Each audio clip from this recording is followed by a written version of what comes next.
Hello there tonight. We are going to light a single flame in the past. And no, not the kind that keeps you warm. This one doesn't comfort. It consumes. Not your blankets, not your pillow, but something far more fragile memory. Imagine a night with no stars, only smoke. Picture scrolls turning black in your hands, ash blooming at your fingertips like winter frost, except it's not cold. It's the Library of Alexandria, and it's burning. Slowly, maybe. Or all at once. No one can quite agree. And that right there is the beginning of our problem.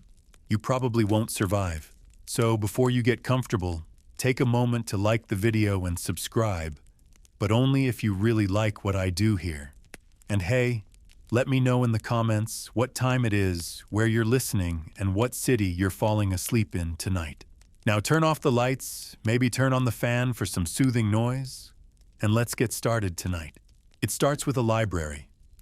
Not a quiet little corner of town public library with fluorescent lighting and overdue book finds, but a titan of knowledge, a monument to human curiosity. Picture this marble halls echoing with the soft footfalls of scholars, long stone tables strewn with scrolls written in Greek, Sanskrit, Egyptian, Persian. Ink stains, candle smoke, ideas humming like insects in the heat. This was Alexandria. Founded by a man who named cities after himself, like someone tagging walls with a spray can, but it was the library, not the man, that became immortal. We're talking about a building that supposedly housed over 700,000 scrolls. That number, like everything else about the library, is debated. But one thing is certain, it was the closest thing the ancient world ever had to the internet. Except better, because this internet didn't serve you ads. Inside its walls were texts on astronomy, medicine, mathematics, botany, poetry, mysticism. Not just Egyptian or Greek knowledge, but contributions from India, Persia, Mesopotamia, even lost islands and tribes whose names no longer exist. There were theories of the cosmos that didn't put Earth at the center, anatomical diagrams that contradicted religious teachings, political philosophies that dared suggest rulers weren't chosen by gods. It was in every sense dangerous, which makes you wonder, did it really accidentally burn?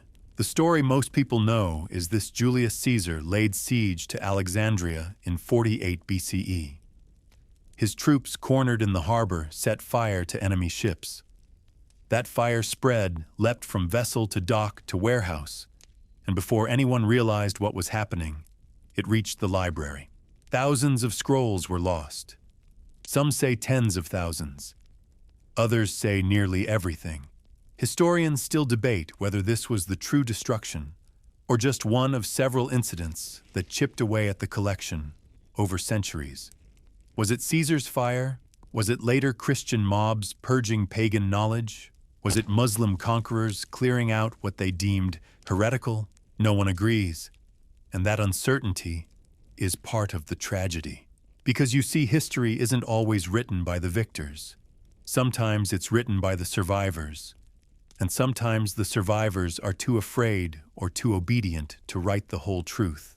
What we do know is this: as empires shifted, so did the narrative. The Library of Alexandria became a threat not because of what it contained, but because of what it suggested. That truth could exist outside religion. That science didn't always point toward God. That humans could explore, dissect, question, and do it without permission. And so little by little the light dimmed. Some scrolls were quietly relocated, possibly to monasteries, possibly eastward, maybe even to early Buddhist temples, though no solid evidence confirms this. Other texts were left to rot, uncopied, untranslated, forgotten. That's the part people forget. You don't have to burn something to destroy it. You just have to stop caring for it. Imagine a young scholar working late by lamplight. She's translating an old Indian text on the circulatory system centuries before Europeans would discover the same thing. She's exhausted. Her inkwell's almost dry, And the bishop behind her has just issued a new order: stop copying pagan texts. So she puts down her pen, and that version of truth dies. It's not dramatic. It's not violent. It's just a small, ordinary surrender. And it happened 1,000 times over. The odd thing is, we still talk about Alexandria as though we're mourning a building. But we're not. We're mourning possibilities. What could we know today about the stars, about medicine, about the human mind, if that scroll hadn't curled into ash? Some believed that in Alexandria there were maps of lands far west of Europe. Mathematical systems we only reinvented in the Renaissance. Herbal remedies that could have altered the course of medieval plagues. And philosophical schools that emphasized compassion over conquest. Ideas that were smothered because they didn't serve the goals of those in charge. It makes you wonder, was the fire an accident or a favor?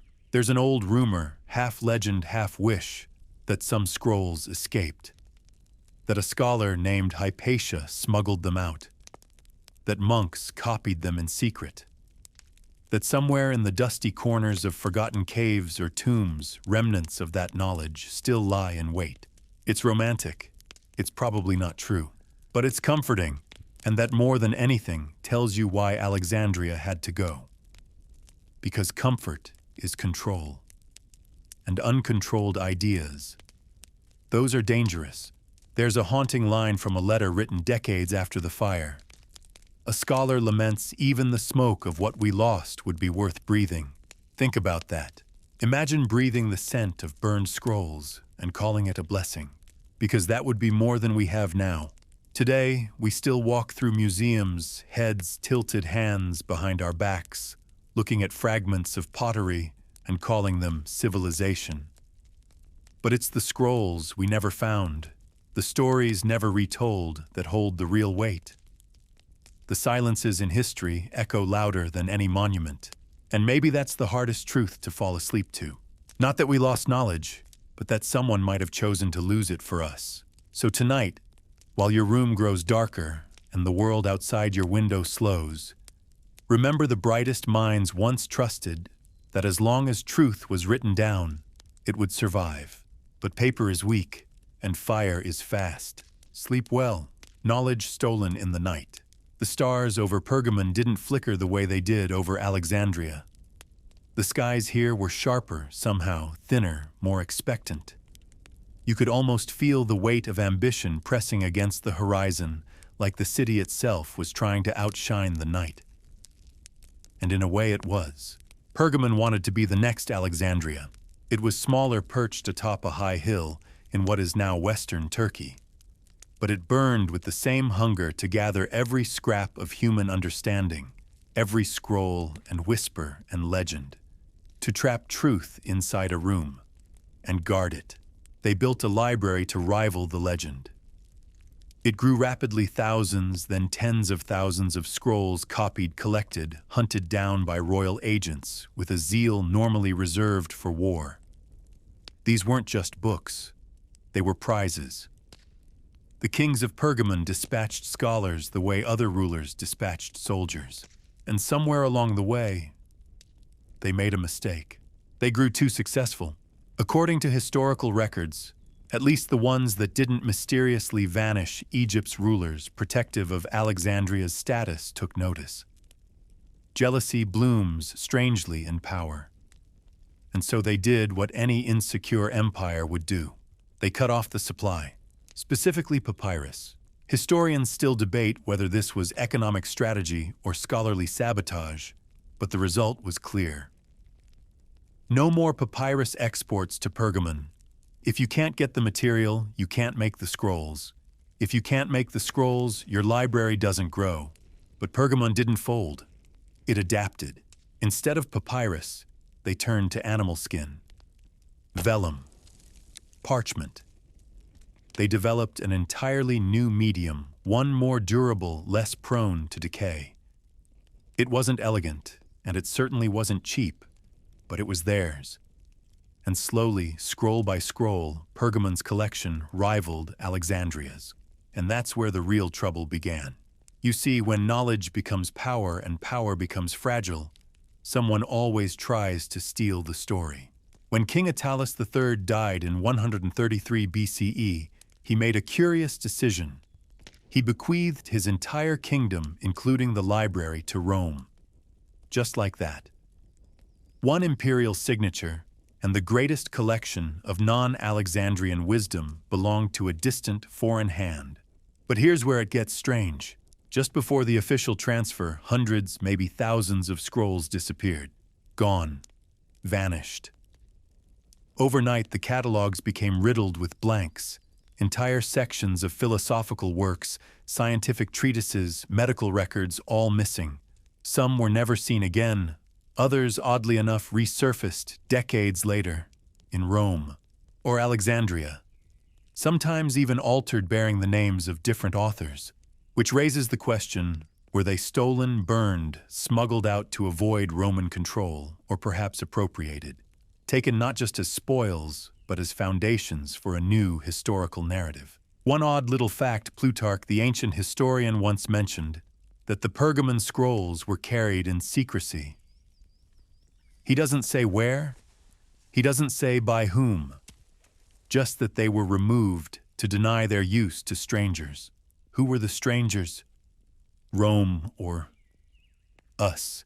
Because here's the thing, once knowledge disappears, it doesn't leave behind an echo. It leaves behind a blank space. And blank spaces are fertile soil for rewritten history. Much like Alexandria, Pergamon became more famous in death than in life. Its library faded into myth. Tourists today visit the ruins, snapping photos beside crumbling walls and eroded steps, unaware that beneath their feet once sat scrolls that challenged the very idea of how empires rise and fall. And here's the part that makes the air feel a little heavier. Historians still argue over what was in those missing scrolls. Some say they contained mathematical texts that rivaled or even surpassed early Greek innovations. Others believe they held Egyptian medical writings, cures, and surgical techniques erased before they could be rediscovered. A few go further, whispering about treatises on lost civilizations, maps that didn't match official records, accounts of people with rituals and beliefs that didn't fit into the Roman worldview. And if any of that were true, why would Rome want the world to read it? Or more to the point, why would they allow it? Rome, for all its roads and laws and architecture, was a master of consolidation. It didn't just conquer land, it conquered memory. Statues were recarved, temples rededicated, old gods renamed and folded into new pantheons like ingredients into a politically safe stew. So perhaps it makes sense that they'd want control over Pergamon's memory too. And perhaps the best way to control memory is to erase the version you didn't write. It's easy to think of ancient knowledge as safe once it's been written down. But ink fades, scrolls rot. And when the torches come through the library doors at night, no one stops to read the titles before setting them alight. Or maybe no torches were needed. Maybe it was quieter than that. Imagine this: a Roman official walks into the library. He has a list, a very short list. And for every scroll not on it, he nods to the scribe beside him.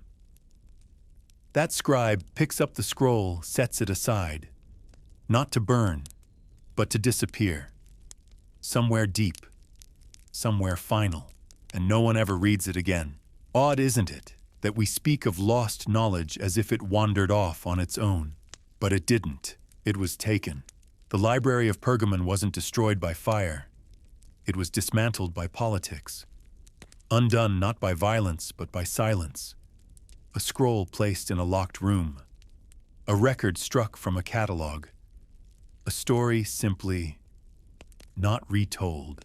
And tonight, as you lie in bed, listening to the soft hum of sleep trying to catch up with you, think about this. Somewhere, maybe in a Roman vault, maybe beneath the ruins of a forgotten temple, maybe even inside a private European collection, there might still exist a scroll.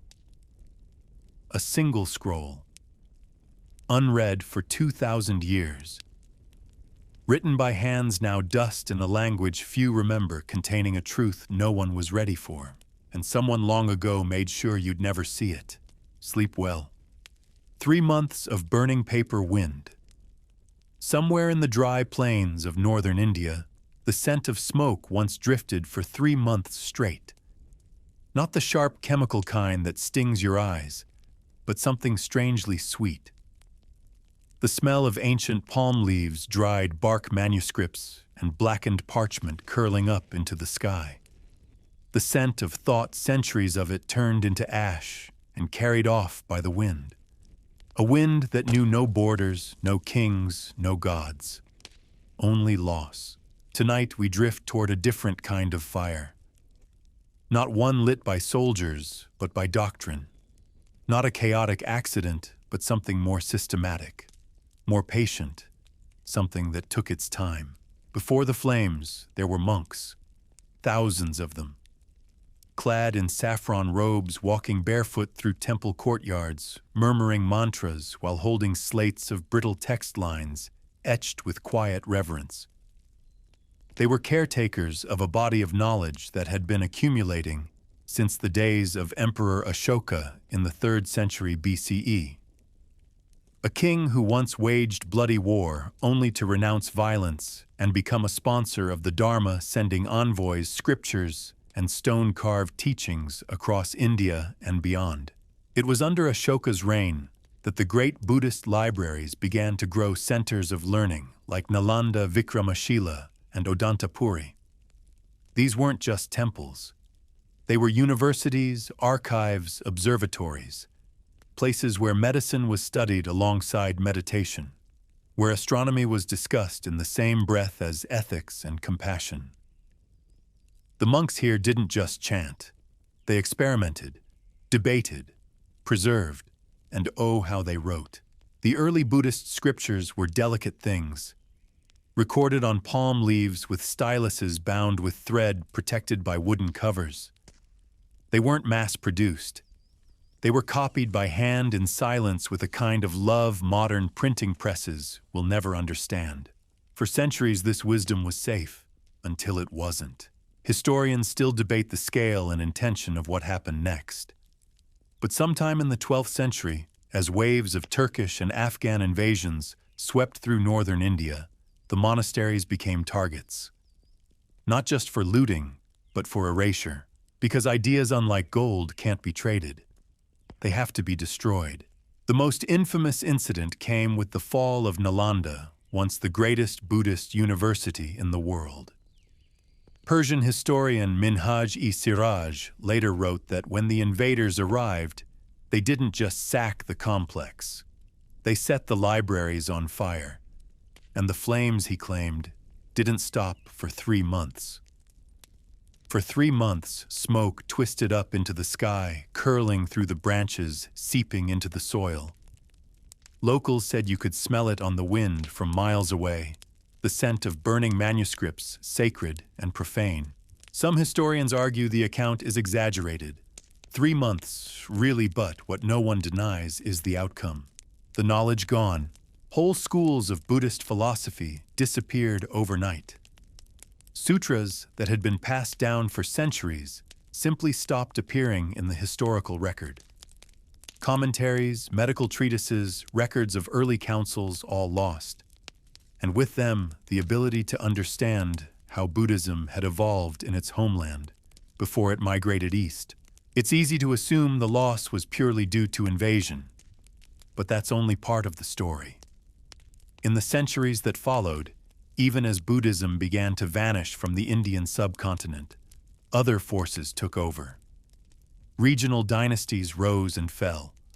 Political ideologies changed. Competing schools of thought began to dominate, and with them came a subtle form of censorship. Copyists were instructed not to include certain texts. Some scriptures were labeled apocryphal, others simply fell out of favor. One of the oddest facts: many of the most foundational Buddhist texts we have today come not from India, but from Tibetan Chinese or Southeast Asian translations. And those versions, they were often written centuries after the originals. Translated, interpreted, edited, which means we're guessing. Imagine if the original works of Plato only survived through a medieval French paraphrase. That's the situation scholars face with early Buddhist literature. Some legends whisper that a few monks escaped the carnage carrying precious manuscripts with them, that they fled across the mountains into Nepal, Bhutan, and Tibet, that they hid the texts in caves sealed inside stone niches or wrapped in cloth waiting for a safer time, a time that still hasn't come. And even if they did, no one's found them. What remains today are fragments, bits of birch bark, stone inscriptions, later commentaries that reference earlier works no one has ever seen. Historians still debate whether the losses were a calculated purge or a tragic byproduct of chaos. But the effect is the same, a colossal void in our understanding of one of the world's most influential philosophical systems. We often think of Buddhism as serene, still, peaceful. But its history, like so many others, is written in soot. There's a chilling line from a Tibetan legend that speaks of this time. When the Dharma disappeared, it did not scream. It bowed its head and walked out quietly. That image sticks with you, doesn't it? The idea of wisdom retreating head bowed not out of weakness, but out of recognition that it was no longer welcome. Tonight, as you lie in your bed, maybe with the distant hum of city traffic outside, remember this truth isn't just destroyed by fire or sword. Sometimes it's erased by neglect, or by silence, or by the slow, tired decision not to copy one more scroll. You might never read the original Heart Sutra. Not really. You might only know the version that survived translation war and time, the edited, rephrased, doctrinally approved edition. But somewhere, maybe beneath layers of stone and dust, the older voice still waits. Not shouting, just whispering, waiting for someone to listen. Sleep well. The emperor who lit the horizon red. The flames didn't flicker in secret that night. They didn't rise quietly in some forgotten village or smolder unseen behind monastery walls. No, this fire was official, sanctioned, announced, organized by decree. And as it climbed into the sky over Xianyang, the newly unified capital of ancient China, it didn't just devour scrolls, it sent a message. There will be one truth, and it will be mine. The year was 213 BCE.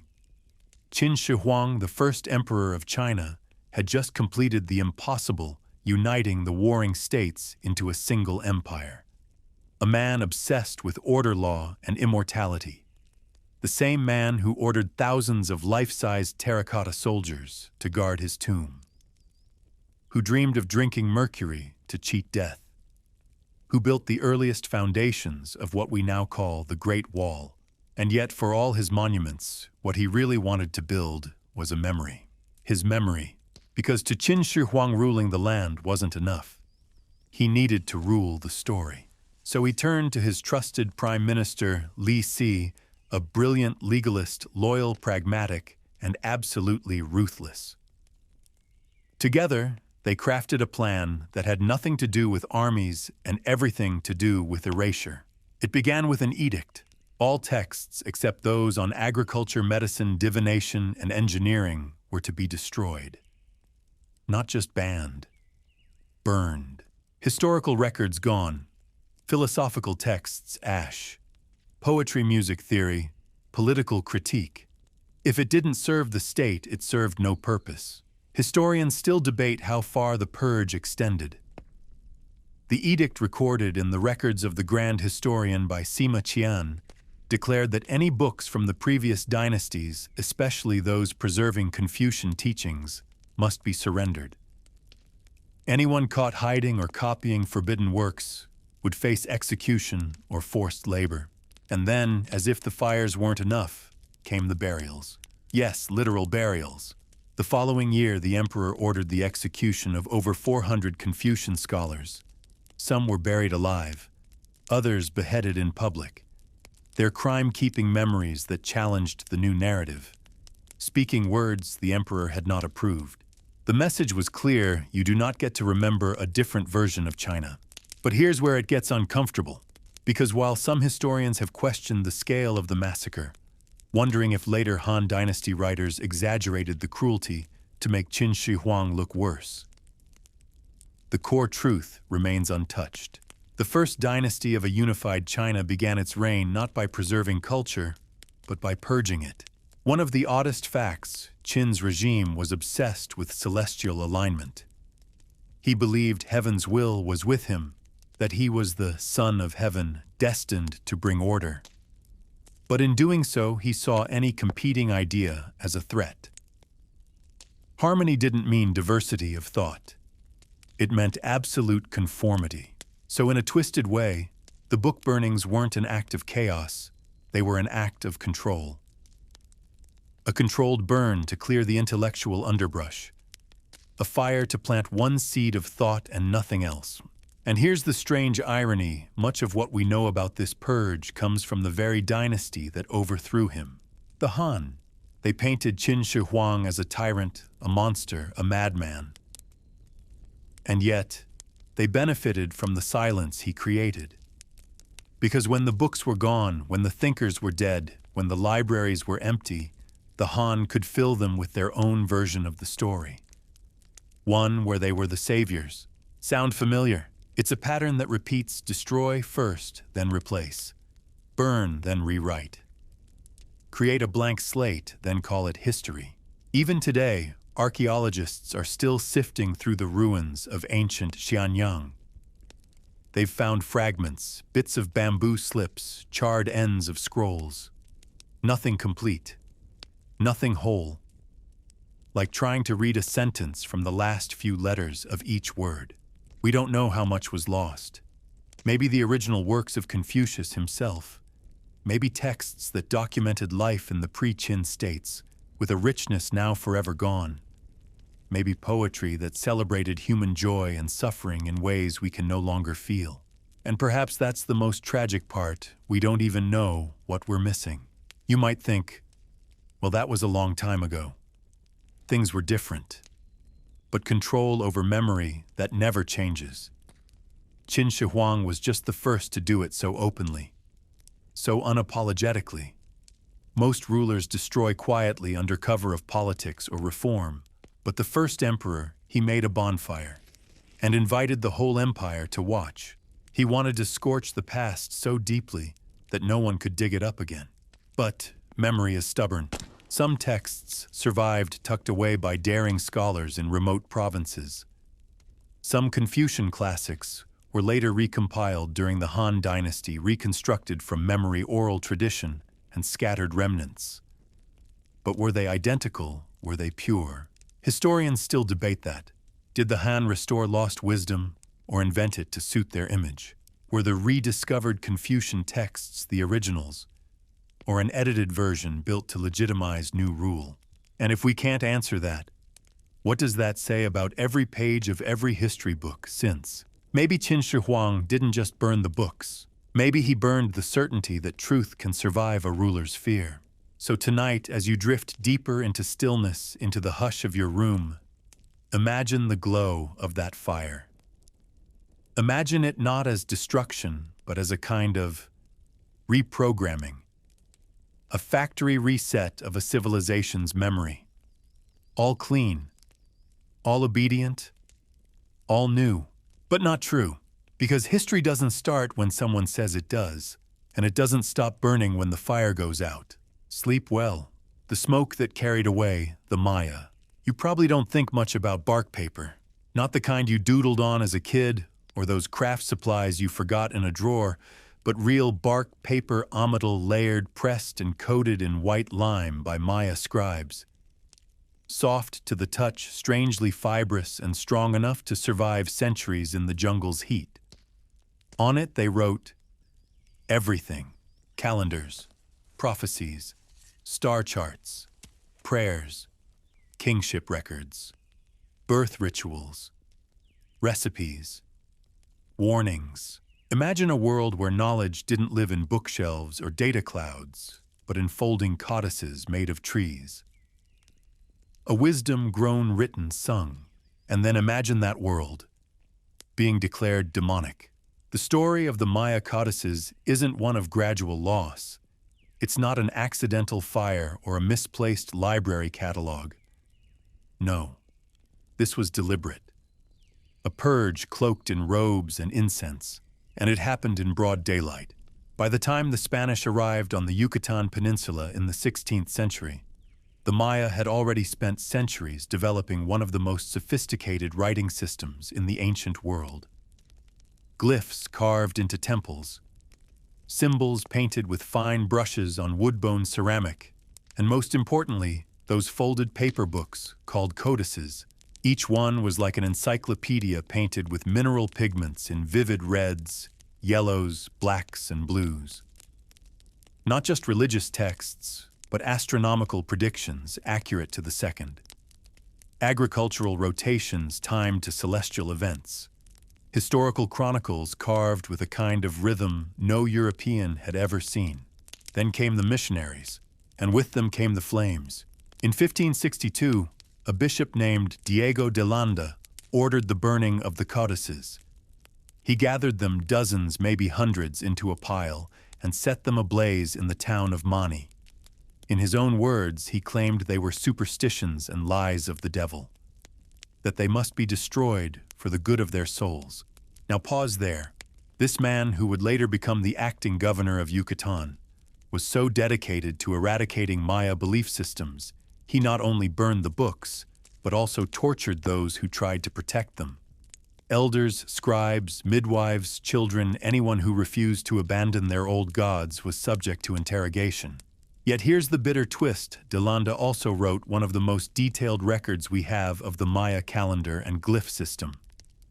After destroying the source material, he tried to document it for posterity.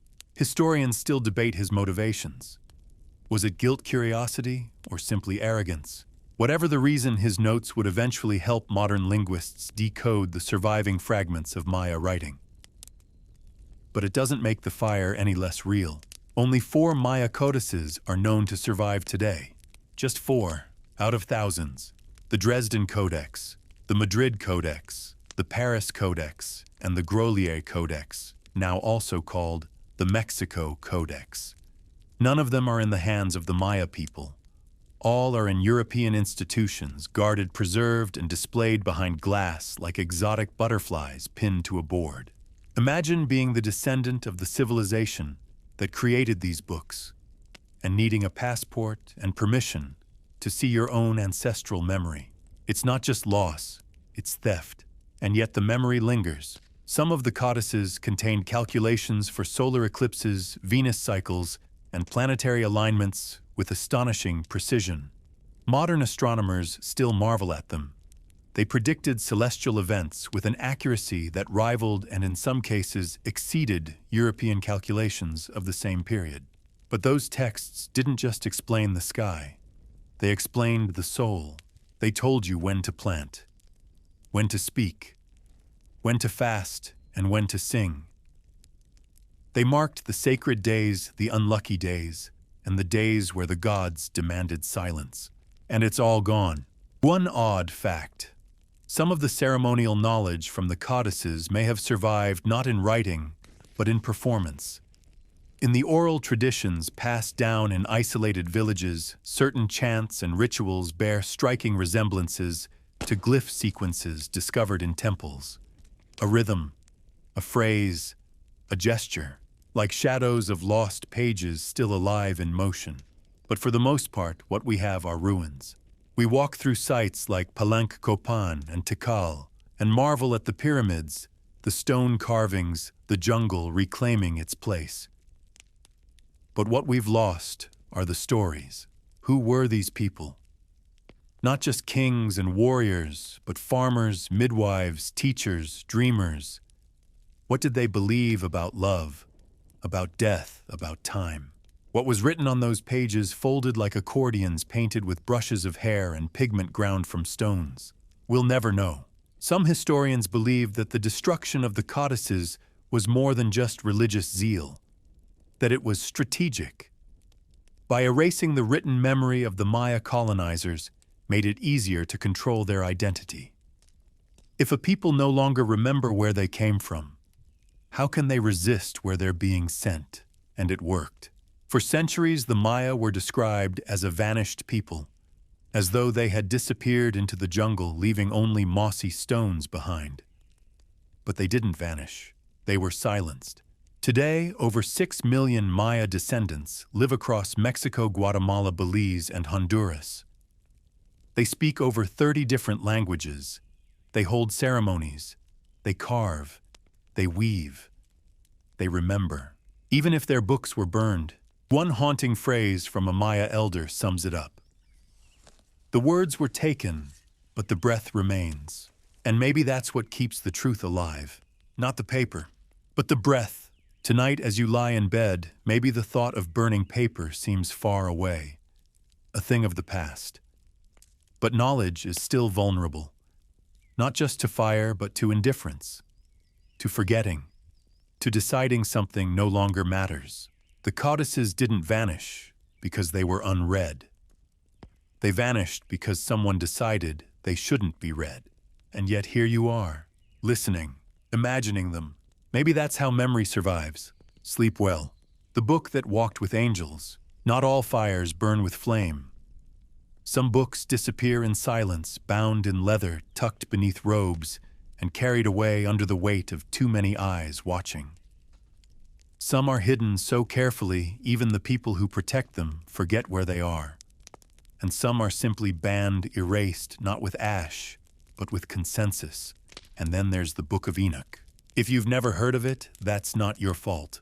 For centuries, it was one of the most important texts in early Jewish and Christian communities. Read, quoted, revered.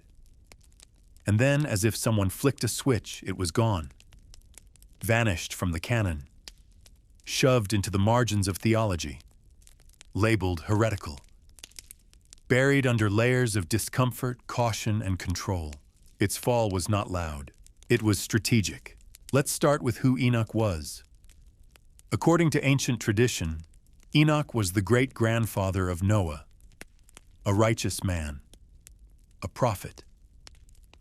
And here's the kicker, a human so favored by God that he didn't die. He was taken up to heaven alive, like a VIP pass to eternity. The Book of Enoch claims to tell his story, but it's not a bedtime parable. It reads like a cross between a cosmic sci-fi epic and a philosophical fever dream. It speaks of angels watchers who descend to earth and fall in love with human women. These angels teach humanity forbidden knowledge, metallurgy, cosmetics, astrology, sorcery. And from these unions, strange children are born giants, according to some translations. It's a lot. And in the middle of it all is Enoch, witness messenger, and in some ways, the first interdimensional traveler. He's taken up into heaven not just once, but repeatedly. He's shown the architecture of the cosmos, the machinery of the stars, the secrets of time and judgment and fire. And if that's not enough to get eyebrows raised in Sunday school, here's another wrinkle. The Book of Enoch was widely read by early Christians. The Essenes at Qumran, the same sect responsible for the Dead Sea Scrolls, considered it sacred. Fragments of it were found among those scrolls. The New Testament itself quotes Enoch directly. Jude 1:14 cites a prophecy almost word for word. So why did it vanish? Historians still debate the exact reasons. But a pattern begins to emerge. As early Christianity evolved into a structured church, with councils, hierarchies, and approved doctrine, certain stories became inconvenient. The Book of Enoch doesn't play by traditional theological rules. It doesn't show a neat, orderly universe. It presents a cosmos teeming with rogue agents' secret knowledge and a God who isn't always in complete control. And that was dangerous.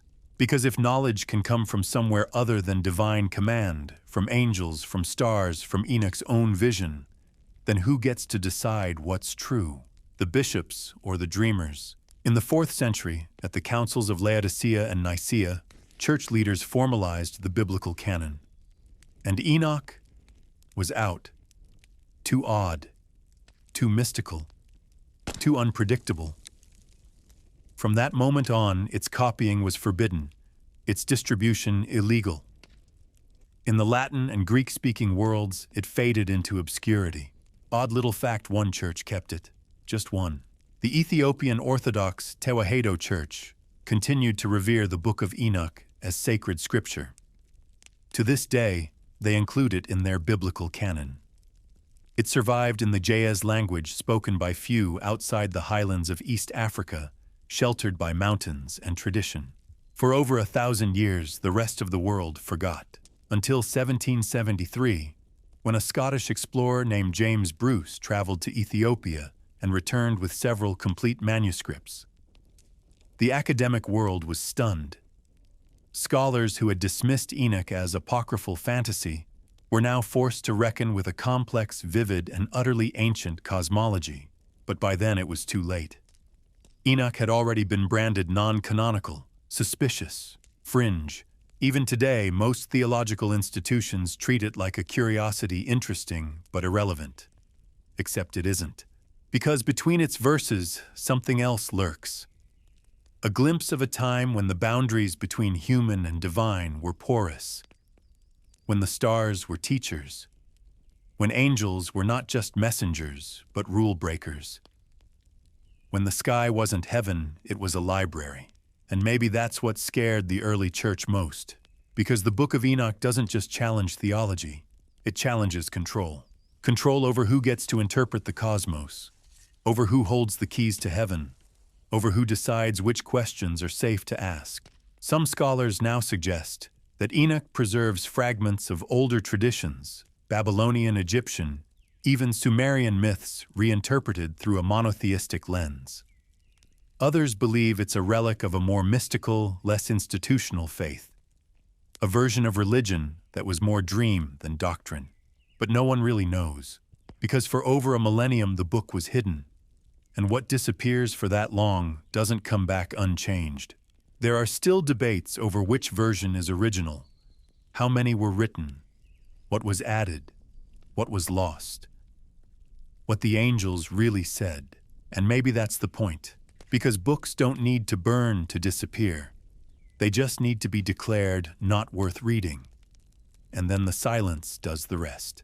So tonight, as you close your eyes and sink deeper into your blankets, imagine Enoch not the man, but the idea. A bridge between the earth and the stars, between sacred and strange, between what's written down and what's whispered in dreams. And remember, sometimes the most dangerous stories aren't the ones we debate. They're the ones we forget. Sleep well. If you could peel back the sand of Egypt or the limestone of Nag Hammadi, you might find something more dangerous than a sword, more explosive than a cannon, a gospel. Not the gospel, but a gospel. One that tells the same story you think you know, but with strange new voices, hidden dialogues, unfamiliar endings. And maybe that's why it was buried. Not burned, not destroyed, just buried, carefully, like a secret. The Gnostic texts are what happens when religion splits not with violence, but with a whisper. When believers begin to say, maybe there's more than one way to know the divine. When they start asking, what if salvation isn't something given to you, but something you remember? The word gnosis means knowledge, but not book learning, not dogma. It means inner knowing, spiritual recognition. Truth you wake up to, not truth you're handed by someone in a robe. And for a little while in the early centuries of Christianity, that kind of knowing flourished. From Alexandria to Syria to the caves of Asia Minor, early Christian groups shared texts that today would sound radical, maybe even heretical. They believed the material world wasn't created by a perfect God, but by a lesser being, a flawed architect called the demiurge. They believed the soul was trapped in the body, and that the only path back to the divine was through secret knowledge, gnosis. Some believed Jesus came not to die, but to awaken. Not to redeem sin, but to remind the soul of what it had forgotten. And some believed the kingdom of heaven wasn't a place you go after death. It was already here, inside you, Historians still debate whether the Gnostics were a unified group or just a loosely connected web of mystics, poets, and prophets. But their writings paint a picture of a lost Christianity. One more intimate, more symbolic, more concerned with awakening than obedience. The Gospel of Thomas, for instance, contains 114 sayings attributed to Jesus. No crucifixion, no miracles. Just parables, puzzles, and the haunting refrain, "Whoever drinks from my mouth will become like me. I myself shall become that person." The Gospel of Mary, attributed to Mary Magdalene, depicts her as a teacher, a revealer of hidden wisdom. Not a footnote, not a prostitute, a prophet. There's the Gospel of Truth, the Gospel of Philip, the Apocalypse of Adam. Each one a different lens, each one a different memory. And then, silence. By the late 2nd century, the institutional church, still forming its hierarchy, its canon, its theology, began to tighten its grip. The Gnostic texts, with their symbolic language and mystical emphasis, were labeled dangerous, heretical, confusing to the faithful. Church fathers like Irenaeus began writing refutations, not gentle ones, brutal, categorical rejections. He accused Gnostics of corrupting the message of Christ, of inventing false gospels, of deceiving believers. And as the church grew more powerful, the crackdown began. Scribes were forbidden to copy Gnostic works. Monasteries purged their collections. Believers caught with forbidden scrolls were excommunicated or worse. So the scrolls went underground, the library buried beneath hatred, literally. In 1945, in a dry cave near the Egyptian town of Nag Hammadi, a farmer named Muhammad al-Saman discovered a sealed clay jar. Inside were 13 leather-bound papyrus codices, over 50 texts in all. Some complete, others damaged, but all previously unknown. It was one of the greatest archaeological finds of the 20th century, and yet, it took decades for the full collection to be translated and published. Some scholars resisted. Others accused the texts of being irrelevant, fragmentary, marginal. Why? Because they didn't fit.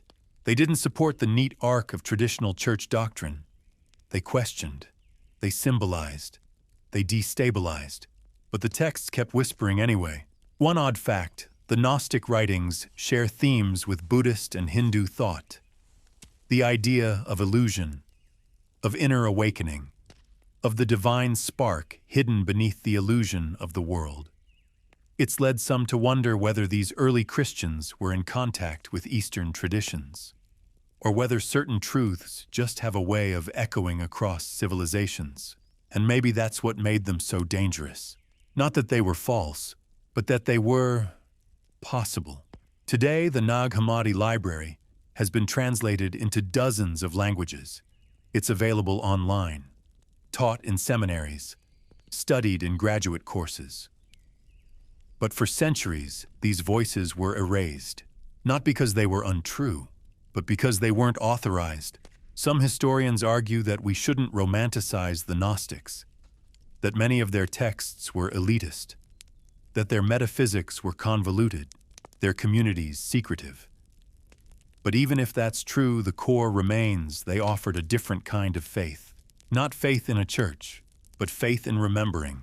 Tonight, as you drift toward sleep, imagine what it was like to be one of them. A Gnostic scribe writing by oil lamp, copying a gospel no bishop would ever approve. You press the stylus slowly, careful not to tear the papyrus. You hear footsteps outside.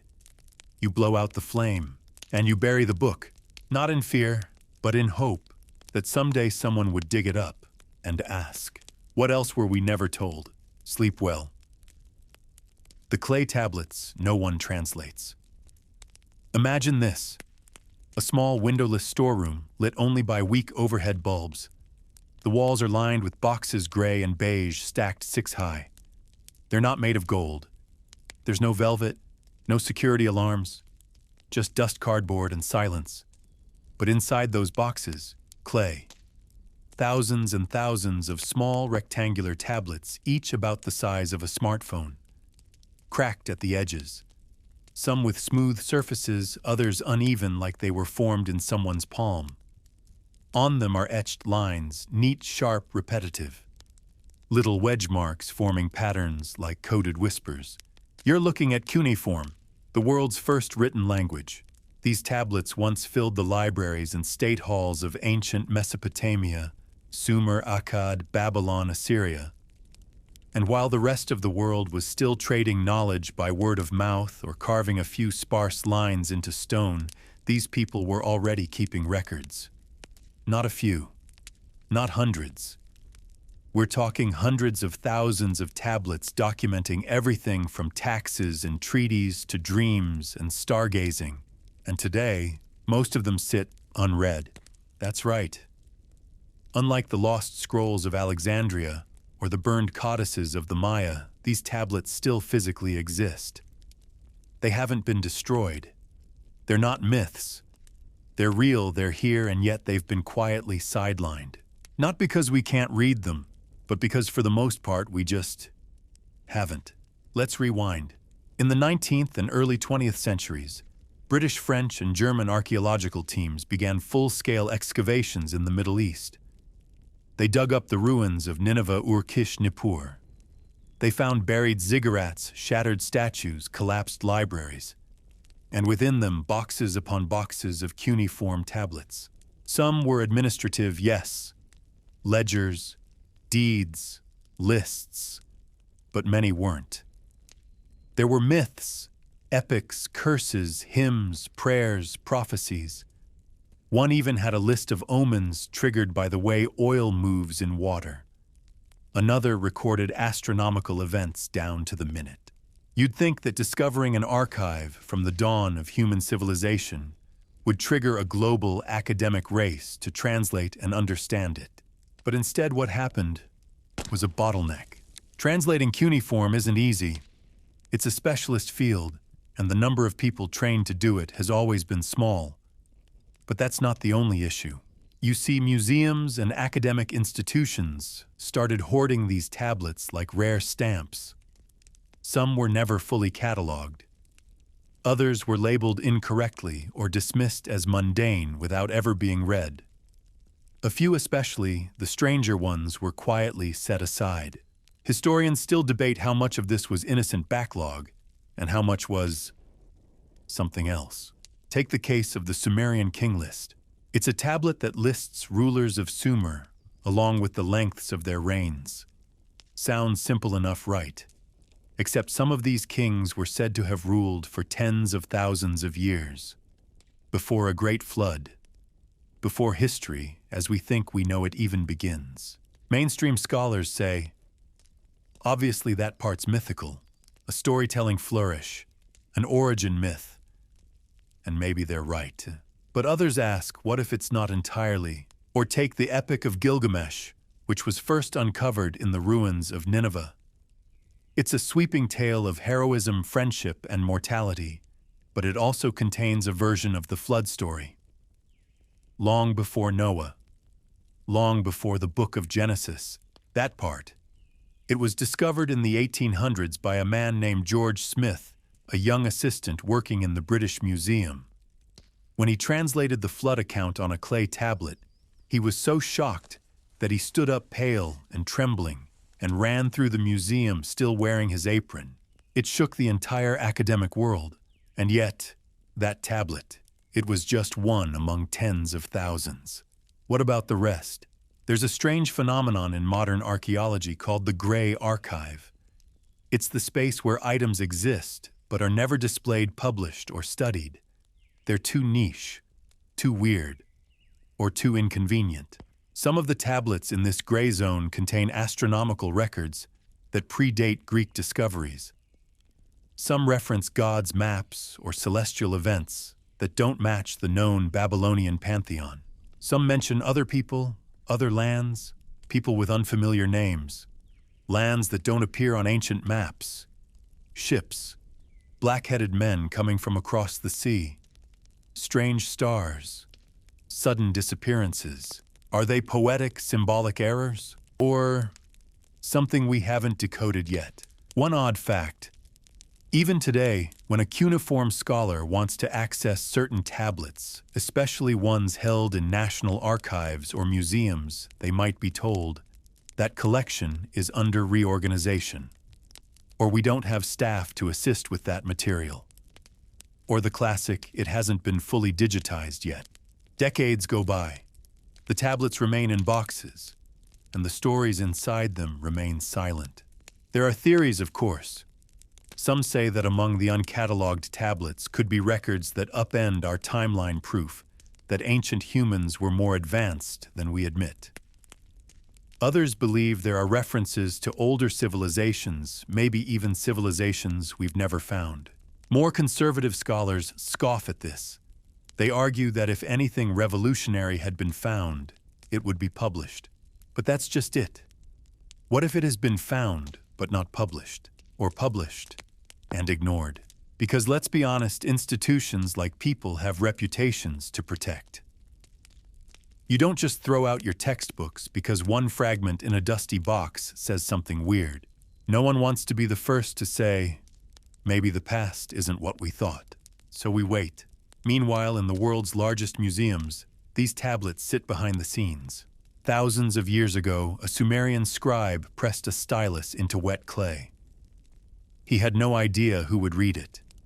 Maybe a priest, maybe a king, maybe no one.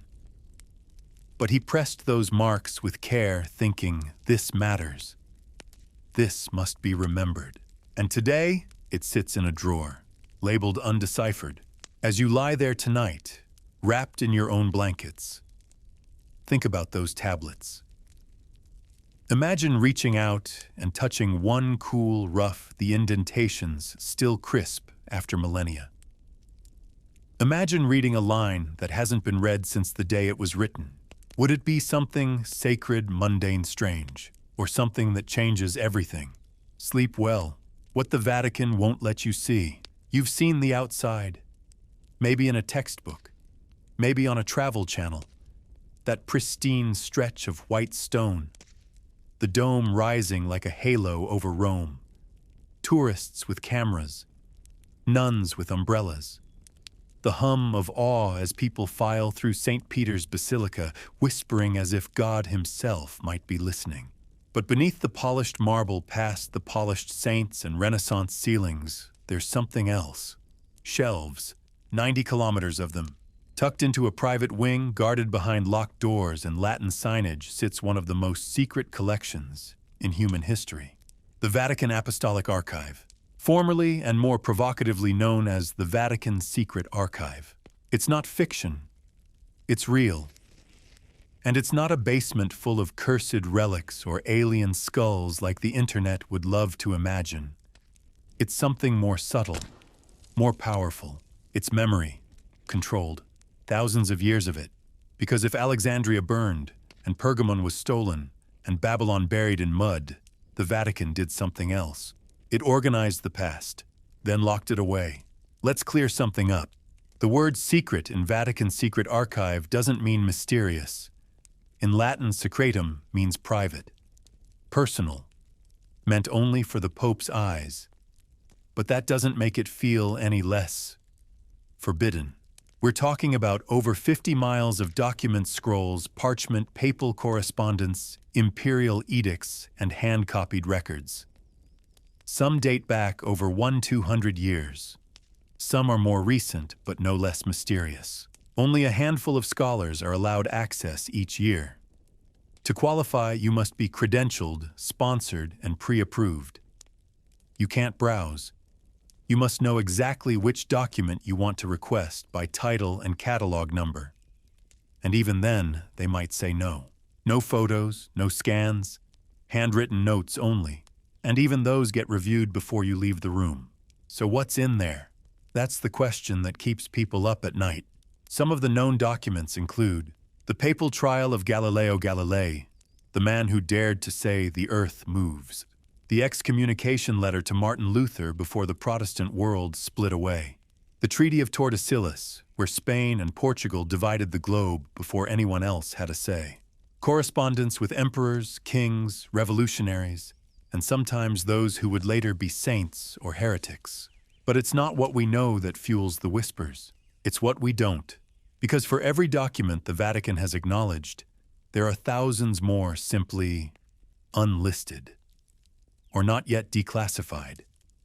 Some only became viewable after 75 years. Others are still sealed. No one knows why. Some suspect they contain politically sensitive information. Others believe they hold ancient heresies, alternate gospels, or lost records of early Christian splinter groups. There are even persistent rumors, though unproven, of ancient maps that predate known exploration, of early documentation of miracles that didn't align with modern theology, of prophecies, not the kind scribbled by lunatics, the kind taken seriously by popes. Historians still debate how much influence the Vatican had in shaping not just religious belief, but historical memory. In medieval Europe, the Church was the keeper of time, of education, of truth. It controlled the scriptoria where books were copied. It approved the curriculum.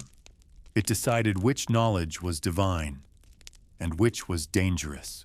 In that context, the archives become something more than a storage room. They're a filter, a place where stories are held, waited on, scrubbed, filed, and sometimes never released. One odd fact: when the Vatican finally allowed a partial release of the Knights Templar records in 2007 specifically, the trial of Grand Master Jacques de Molay, it was framed as a gesture of transparency. But it only raised more questions. Why now? What took so long? And if this was the sanitized version, what else hadn't been shown? The document itself had been misfiled for decades, or so they claimed. Imagine that, a trial that shook the foundations of medieval power misplaced for 700 years. Oops, there are scholars who've spent their entire careers trying to gain access to the archive. Some wait years for approval, some never get it. And even those who do are only allowed into specific wings with limited materials.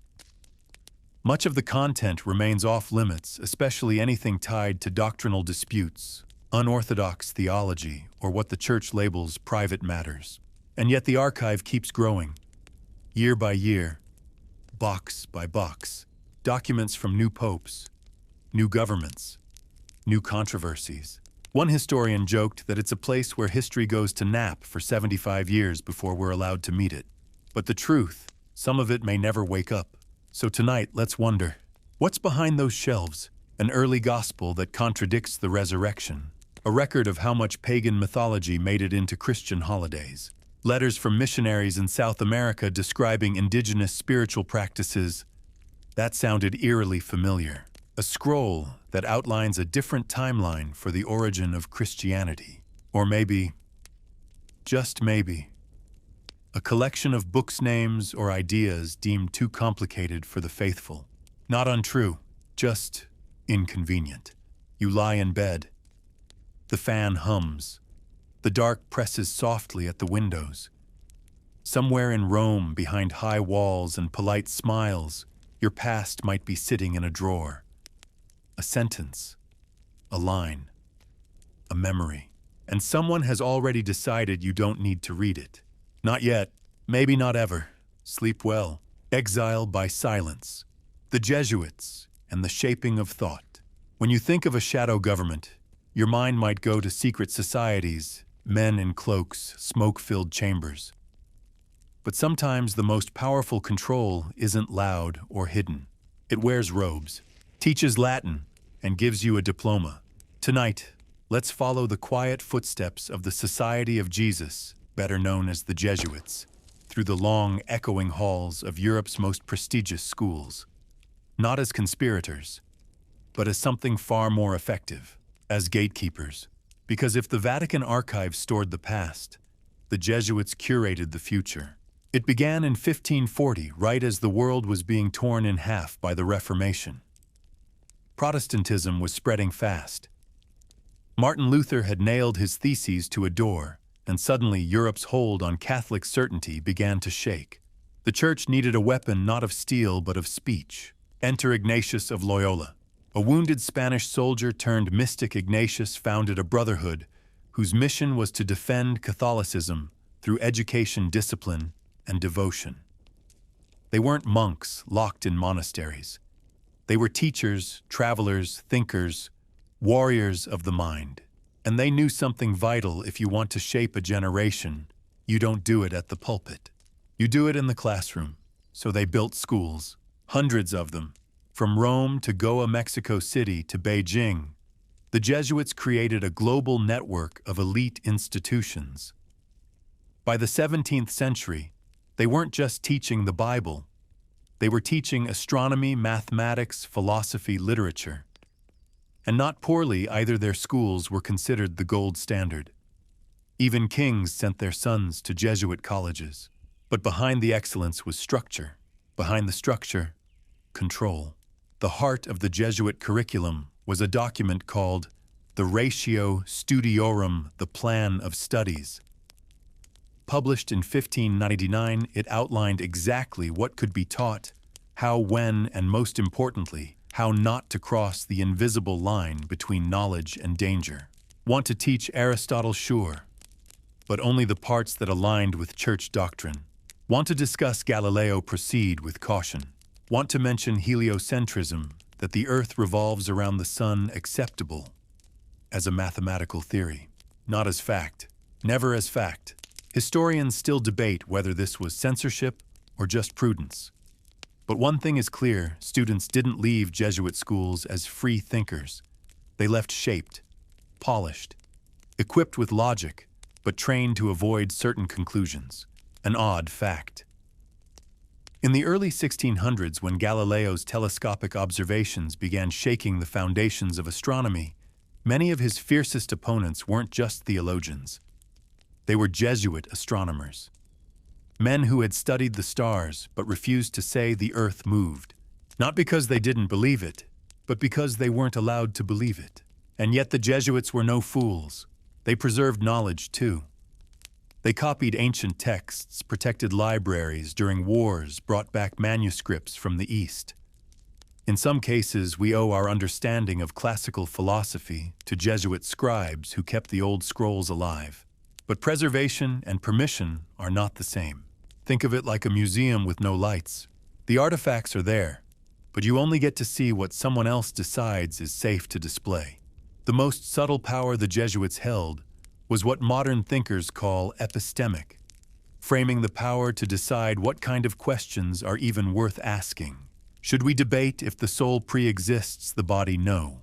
Should we explore whether indigenous rituals mirror Christian sacraments? Dangerous territory. Should we examine how ancient geometric patterns might have spiritual meaning? Absolutely not. You see, when you control the syllabus, you don't need to burn the books. You just don't assign them. And over time, generations grow up not knowing what they never knew. Even after the Jesuit order was suppressed in 1773 by pressure from European monarchs, afraid of how much influence the order had gained, their legacy endured. When the order was reinstated decades later, their schools returned their curriculum mostly intact. By then, their approach had already seeped into the DNA of Western academia. Not overt censorship, but boundaries, fences, invisible but very real. One story haunts many historians. A Jesuit priest teaching in 18th century France discovered uncanny similarities between the Yipern Qing, a Chinese system of divination, and binary code centuries before Leibniz. His work was shelved, his papers unpublished. Too speculative, too foreign, too close to saying that maybe, just maybe, the divine isn't exclusive to one tradition. And so his ideas vanished, not in flames, in filing cabinets. Today we think of education as neutral, objective, a pursuit of truth. But pause and ask who wrote your textbooks, who chose what to include, who decided what counted as science and what was dismissed as superstition.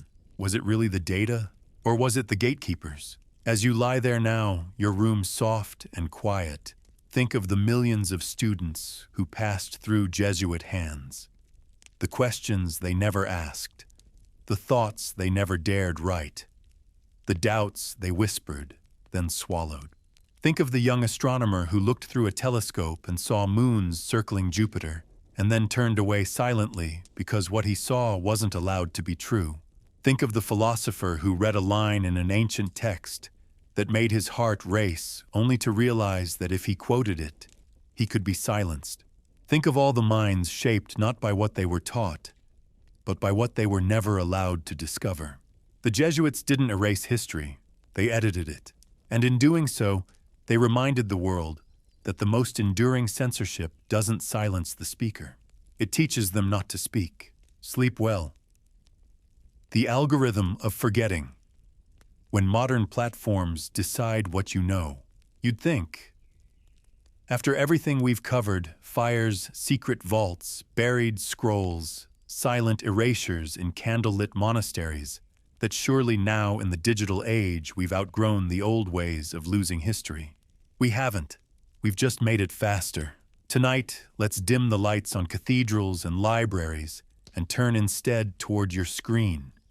The glow in your hand, the tabs you keep open, the algorithm that tells you what you want to see and what you don't.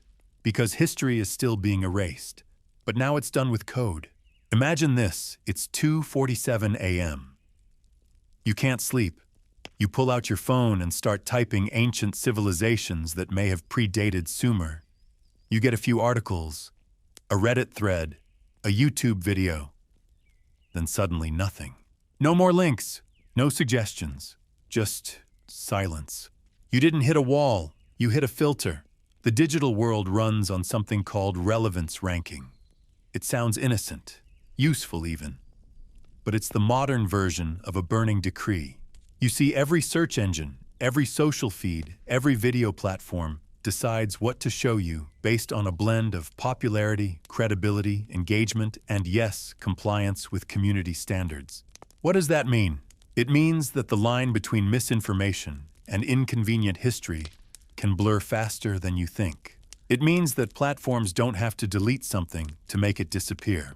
They just bury it, 5 pages deep, 10, 100, and no one scrolls that far. Historians still debate the long-term effects of this digital forgetting. They call it epistemic narrowing, the process by which information may exist but becomes functionally invisible. Not burned, not censored, just impossible to find. One odd fact.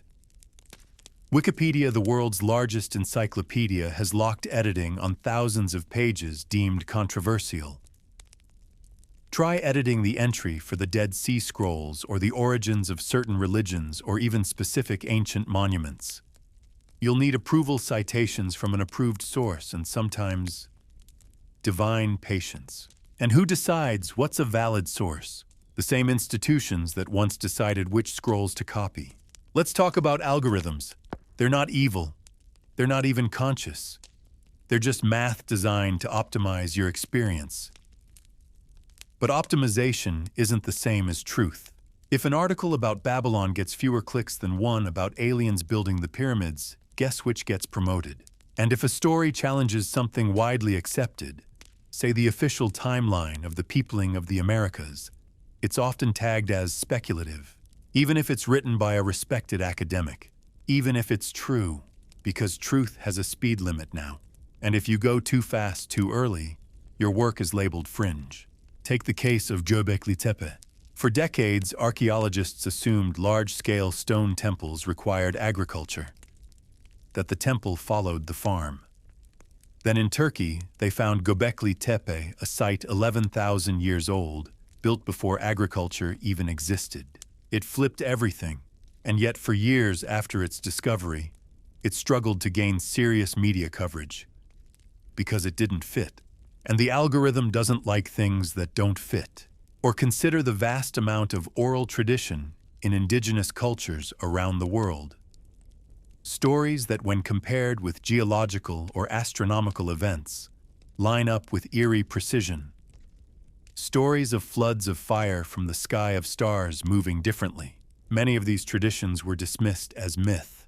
Now we're realizing they might be history. But try posting about that on a mainstream forum. Watch how quickly it gets flagged as unverified pseudoscience or needs citation. Watch how your post vanishes. Not deleted, just deranked. And then there's video. YouTube is a miracle of free expression, but even it has rules. Talk too much about certain religious theories or ancient knowledge systems not officially endorsed by academia, and you'll notice strange things. Your video won't show up in search. The comments will vanish. Monetization gone, and no one tells you why. It's just quiet, like someone closed the library doors and said, shh. This isn't conspiracy. It's curation, and curation is power. In ancient Alexandria, you had to be born in the right time and place to access the scrolls. Today, you need the right link, the right keyword, the right patience. And you need luck, because sometimes the algorithm has already decided this is not something you need to see. An odd little story. In 2016, a user on a history forum claimed to have uploaded scans of rare Mesopotamian tablets that had never been translated. Within 48 hours, the thread was locked. Not for misinformation, but for lack of verifiable sources. The user had provided photos, translations, links. Still gone. No one knows where the scans went. And maybe they didn't matter. But what if they did? What if they were one more piece in the puzzle?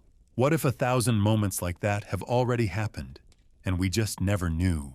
Historians of the future may not need to dig through sand or ash to find what we lost. They'll dig through cache data, server logs, 404 errors, threads deleted not by decree but by disinterest or fear, or because some line of code decided you were 0.01% less likely to click. Tonight, as you lie in bed, screen turned off, the glow fading from your fingertips, think of this. We've never had more access to knowledge, but we've also never had a system better at hiding it. Not with fire, not with fear, with convenience and silence. Sleep well. When memory is a crime. The places that won't let history heal. Some losses are accidental, a fire, a flood, a translation left incomplete. But some losses are not.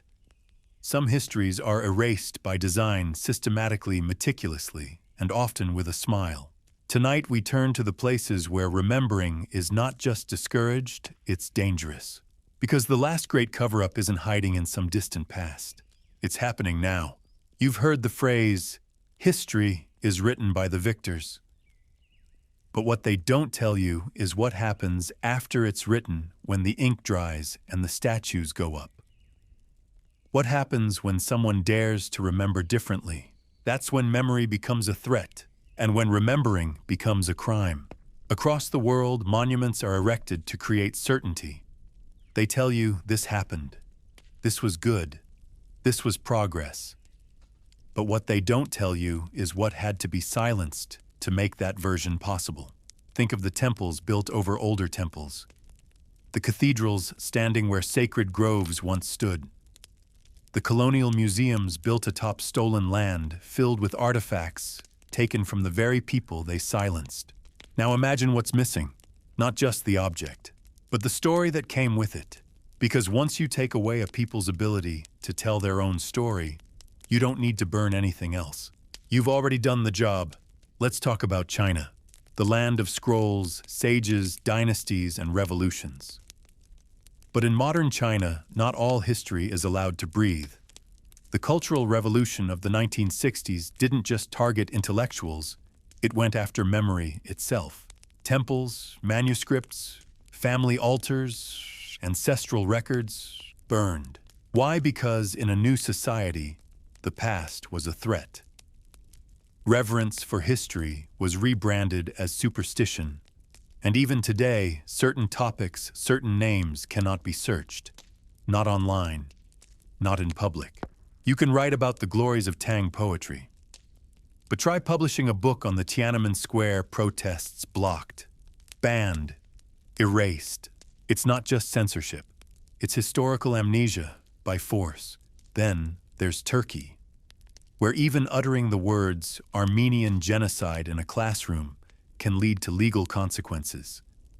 Despite overwhelming historical evidence, despite the stories told by survivors and recorded in archives around the world, the official narrative remains sealed. Denied, and those who remember too loudly, labeled traitors. In Russia, the memory of Stalin's purges remains contested. One generation remembers terror camps and silence. Another is taught efficiency, power, greatness. In 2021, Memorial International, the country's oldest and most respected human rights organization dedicated to preserving the memory of Soviet-era repression, was forcibly dissolved. Why? Because it remembered too well. It dug up names, and power doesn't like names. Closer to home, yes, even in Western democracies, history is not as safe as it seems. In the United States, the struggle over which parts of history are taught in schools has become a political battlefield. The transatlantic slave trade, Native American genocide, Japanese American internment, these aren't secrets. They're facts. But facts don't always fit the narrative of pride and progress. And so, textbooks are edited. Curricula trimmed, words like injustice replaced with conflict. Enslavement becomes involuntary relocation. And a new generation learns a cleaner story. Not more true, just more comfortable. Historians still debate what to call this. Revisionism, whitewashing. But let's call it what it is: curated forgetting. A process by which whole chapters of human experience are brushed aside because they threaten the myth of progress, the myth of perfection, the myth of the unbroken narrative, and the cost. A generation that doesn't know how to heal because it doesn't know what happened. One odd fact: in 2003, an ancient city was looted in the chaos of the Iraq War. The National Museum in Baghdad was ransacked. Thousands of priceless artifacts, statues, tablets, scrolls vanished overnight. Some were sold on the black market. Others just disappeared. They were never cataloged, never photographed. We don't even know what we lost. A journalist later asked a museum staffer what had been taken. He answered, "Our memory." Because that's what it really is, isn't it? History isn't about dates and wars and dusty old kings. It's about memory. And when memory is threatened, when it's taken, twisted, forbidden, we don't just lose facts. We lose ourselves. But here's the strange hope. Memory is stubborn.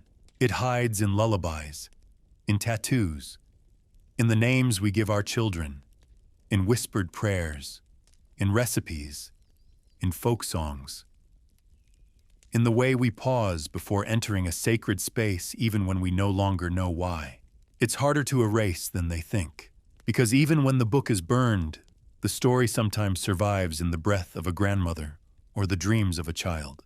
Sometimes the story remembers us. So tonight, as you lie still beneath your blankets, far from libraries and cameras and crowds, think of the stories we'll never read, the ones that burned, the ones that vanished, the ones locked away because they made someone nervous. But also think of the ones that refused to die. A codex hidden in a cave, a tablet still waiting in a museum box, a scroll smuggled in a robe, a name scratched into the base of a statue that no one bothered to translate, a truth whispered from one sleepless soul to another across centuries. And now we've whispered it together. You and me. We've remembered just for a moment, and maybe that's enough. For tonight, sleep well. You made it. Through fires and floods, through vaults and whispers, through pages that were burned, hidden, rewritten, or quietly erased. From the towering libraries of Alexandria to the forbidden corridors of the Vatican, from clay tablets lost in museum basements to algorithms that sort truth like laundry, we've followed the long, fragile thread of human memory. What we found wasn't just history, it was a pattern. Power always fears memory. And forgetting is rarely accidental. The greatest cover-ups of ancient history weren't just about hiding what happened. They were about deciding who gets to remember. And yet, memory endures. In fragments, in songs, in dreams. It lingers in the silence between facts, in the breath between stories. And tonight, you carried it. You listened. You remembered. And that too is resistance. Now let your breath slow. Let your thoughts quiet. The stories are safe now, tucked into the corners of your mind, where no fire can reach. Tomorrow the world will spin again, but tonight you've remembered, and that's enough.